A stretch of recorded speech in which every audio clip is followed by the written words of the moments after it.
அதோ போகின்றது காணல் மேகம், மழையை காணவில்லையே. இதோ கேட்கின்றது குயிலின் சோகம், இசையும் கேட்கவில்லையே. இந்த பூமியே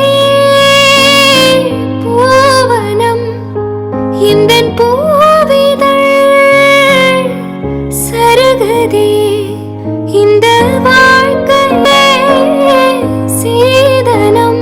ஹாய் ஃப்ரெண்ட்ஸ், இன்றைக்கி ஒரு வ்ளாக் பார்த்துடலாமா? இது நேற்று எடுத்த வீடியோ தாங்க. நேற்று கிருத்திகை, அதனால் கோவிலுக்கு போகலான்னு சொல்லிட்டு கிளம்பிட்டோம். கிளம்புறதுக்கு முன்னாடி டீ போட்டு குடிச்சிட்டு போயிடலாம் அப்படின்னு சொல்லிட்டு டீயும் போட்டாச்சு. நாங்கள் கிளம்பும் போதே வந்து பார்த்திங்கன்னா மதியத்துக்கு மேலே ஆகிப்போச்சுங்க. வேலையெல்லாம் முடிச்சுட்டு அதுக்கப்புறமா தான் கிளம்பி போனோம். மதியம் ஆச்சுனாலே டீ குடிச்சே ஆகணுங்கிற மாதிரி பழக்கத்துக்கே வந்துருச்சுங்க. சாப்பிட்டு முடிச்சு கொஞ்ச நேரத்தில் வந்து டீ குடிக்கணும் அப்படின்னு பழகியே போச்சு. இந்த வாழ்க்கையே சீதனம், அதில் ஜீவனே போ. இந்த ரோஸ் செடியெல்லாம் வாங்கிட்டு வந்து 4-5 நாளுக்கு மேலே ஆகிப்போச்சுங்க. வாங்கிட்டு வந்து ஒரு ஓரமாக வச்சதோடு சரி, அதை இன்னும் நெட்டி வைக்கவே இல்லை. தம்பி சாயந்தரம் ஸ்கூலுக்கு போயிட்டு வந்ததுக்கப்புறம் வச்சுக்கலாம் அப்படின்னு சொல்லிட்டு போயிடுவான். நான் வந்து அப்படியே வேலை இருக்குதுன்னு சொல்லிட்டு சாயந்தரம் வைக்கிறதுக்கு டைமே கிடைக்காம இருந்துச்சு. பார்க்கலாம் இன்றைக்காவது வைக்க முடியுதான்ட்டு. இது வந்து ஒரு ஓரமாக நிழலாக தாங்க இருக்கும். இந்த இடத்துல வந்து அதிகமாக வெயில் வராது, அதனால பரவாயில்ல. இல்லைன்னா வந்து ரோஸ் செடி ரொம்ப அதிக வெயில் இருந்துச்சுன்னா வந்து ஒரு மாதிரி ஆயிரும். இந்த பூ எல்லாமே வந்து மொக்காதாங்க இருந்துச்சு. அது இப்போ நல்லா விரிஞ்சு நல்லா பெருசாயிருச்சு. இன்னும் 2 செடியில் வந்து அது என்ன கலர்னே தெரியல, எல்லோ கலரா இல்லை ஒயிட்டான்னு தெரியல. அப்படிங்கிற மாதிரி தான் வாங்கிட்டு வந்தேன். அது பார்த்தா எல்லோவாக தான் இருந்துச்சு. அதுக்கப்புறம் கிளம்பும்போது வந்து அப்படியே வந்து ஒரு ரோஸை பொறிச்சு வச்சுட்டு போய்க்கலாம் அப்படின்னு சொல்லிட்டு ஒரு ரோஸும் வந்து பறிச்சாச்சு. மருதமலை முருகன் கோயில் தாங்க போயிருந்தோம். கோயிலில் வந்து பார்த்திங்கன்னா தைப்பூசம் வரப்போகுது இல்லையா, அதுக்காக வந்து காரெல்லாம் மேலே வந்து அலௌடு இல்லைன்னு சொல்லியிருந்தாங்க. அதனால் நாங்கள் 2 வீலர்லேயே போயிட்டோம்.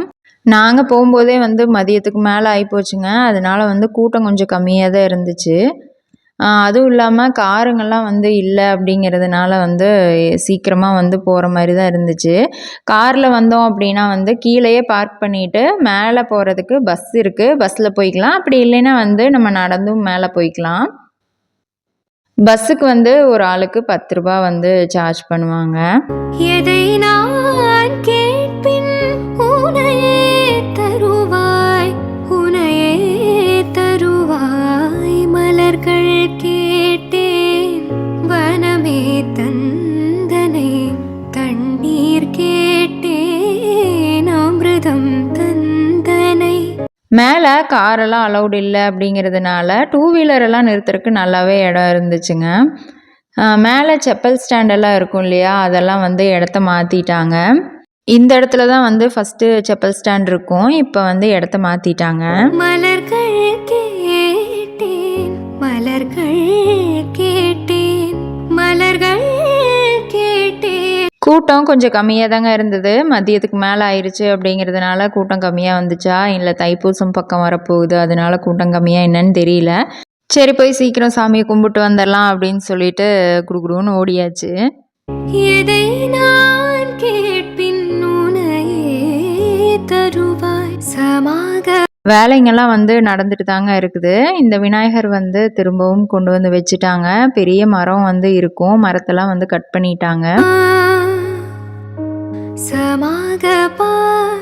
உள்ளே போய் சாமி கும்பிட்டு வந்தாச்சு. ஃப்ரீ தரிசனம் தான் வந்து கூட்டம் கொஞ்சம் அதிகமாக இருந்துச்சு.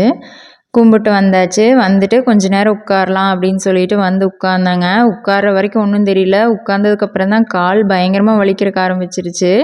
2 நாளாக காட்டுக்குள்ளே சோளத்தட்டு வெட்டிகிட்டு இருக்கிறேங்க. மஞ்சள் சோளம் போட்டு விட்டுருந்தோம்ல, அது வந்து வெட்டிகிட்டு இருக்கிறோம். கீழே உட்கார்ந்ததுக்கப்புறம் தான் வந்து கால் வலிக்கிறதே தெரிஞ்சிச்சு. அது வரைக்கும் வந்து நடந்துட்டு இருக்கிற வரைக்கும் ஒன்றும் தெரியல. கட்டட வேலைங்கள்லாம் வந்து போயிட்டு தாங்க இருக்குது. இனி தைப்பூசத்துக்கு தான் தேர் எல்லாமே வந்து ரெடி ஆகிட்டு இருந்துச்சு.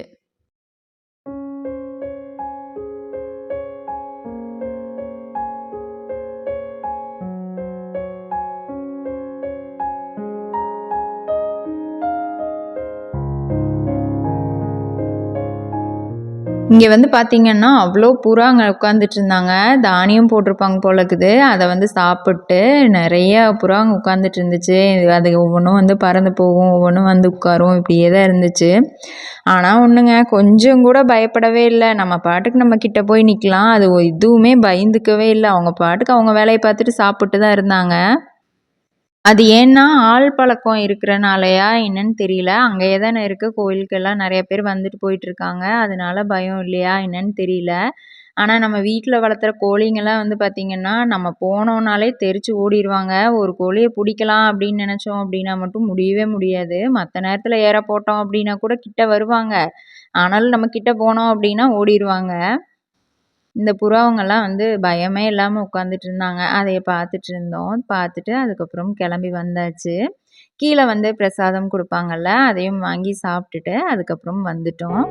இதோ கேட்கின்றது கோயிலின் சோகம், இசையும் கேட்கவே. இது வந்து அன்னதானம் போடுவாங்கல்ல, அந்த இடம் தான். பஸ்ஸுக்கு எல்லாரும் வந்து வெயிட் பண்ணிட்டு இருக்காங்க. அதுக்கப்புறம் நாங்கள் கிளம்பி வந்தாச்சுங்க. வந்ததுக்கப்புறம் என்ன, நம்ம வேலை தான் வழக்கம் போல். வந்து ஆடு மாட்டுக்கெல்லாம் மேவு போட்டுட்டு தண்ணி வைக்கிறதுக்காக தண்ணி புண்ணாக்கெல்லாம் வந்து ஊற போட்டாச்சு. அதுக்கப்புறம் மிஷின் ஓட்டுறக்கும் வந்தாச்சு. இனி சாயந்தரமாக வந்து ஆடு மாட்டுக்கெல்லாம் தண்ணியை வச்சுட்டு மேவு போட வேண்டியது தான். அதுக்கப்புறமா தான் வந்து மாடு பாலெல்லாம் கறக்கணும். அது வரைக்கும் மிஷின் ஓட்டலாம் அப்படின்னு சொல்லிட்டு வந்தாச்சு. இப்போ வந்து பார்த்திங்கன்னா 12 இன்ச்சு, 10 இன்ச்சு, 8 இன்ச்சுன்னு சொல்லிட்டு 3 சைஸில் வந்து ஓடிட்டுருக்கு. 12 இன்ச்சில் வந்து 3 டை இருக்குது. அதுக்கப்புறம் 10 இன்ச்சில் 2 டையும், 8 இன்ச்சில் 1 டையும் வந்து இப்போ ஓடிட்டுருக்கு. மொத்தம் 6 டை வந்து ஓடிட்டுருக்கு. இது வந்து பார்த்திங்கன்னா எதுக்கு சைஸ் மாறி மாறி போட்டிருக்கோம் அப்படின்னா, ஒரு மட்டை எடுத்துட்டோன்னா எல்லா மட்டையுமே வந்து 12 இன்ச்சே வராது. அதே மாதிரி எல்லா மட்டையும் வந்து 10 இன்ச்சும் வராது. ஒரு மட்டை வந்து ஒரு மட்டையில் 12 இன்ச் ஒன்று அடிக்கிறோம் அப்படின்னா 10 இன்ச்சும் வர மாதிரி இருக்கும். இது மட்டும் தான் வந்து 12 இன்ச் வருது. ஒரு சில மட்டைங்க தான் வந்து இந்த மாதிரி 12 இன்ச் 2 வர மாதிரி இருக்கும். ஒரு சில மட்டை வந்து 12 இன்ச் 1 வரும். அப்புறம் கீழே வந்து 10 இன்ச் அடிக்கிற மாதிரி வரும். ஒரு சில மட்டையெல்லாம் வந்து பார்த்திங்கன்னா 10 இன்ச் அடிக்கிற மாதிரி வரும். அப்புறம் கீழே வந்து 8 இன்ச் அடிக்கிற மாதிரியும் வரும். வெறும் 8 இன்ச்சு மட்டும் 2 அணம் அடிக்கிற மாதிரியும் மட்டை இருக்குது. அதுக்கும் சின்ன சைஸ் போயிட்டிங்கன்னா 6 இன்ச்சு 5 இன்ச்சுன்னு சொல்லிட்டு சின்ன மட்டைங்கள்லாம் வந்து அந்த மாதிரியும் இருக்குது. நம்ம வந்து பெரிய டை ஓட்டுறதுனால இப்போ பெருசு மட்டும் வந்து நம்ம எடுத்து பிரித்து போட்டு நம்ம கழுவி கொண்டு வந்து ஓட்டிகிட்ருக்குறோம். சின்ன மட்டைங்களெல்லாம் வந்து தனியாக எடுத்து கட்டி வச்சுருவோம். இன்னொரு மிஷின் இருக்குது சின்ன டையெல்லாம் ஓடுறதுக்கு. அந்த மிஷின் ஆன் பண்ணும்போது வந்து அந்த மட்டைங்களெல்லாம் வந்து கழுவி அதுக்கப்புறம் அதை ஓட்டுறக்கு ஆரம்பிச்சிருவோம்.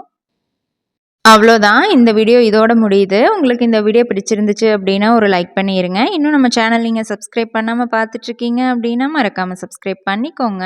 அடுத்த வீடியோவில் பார்க்கலாம்.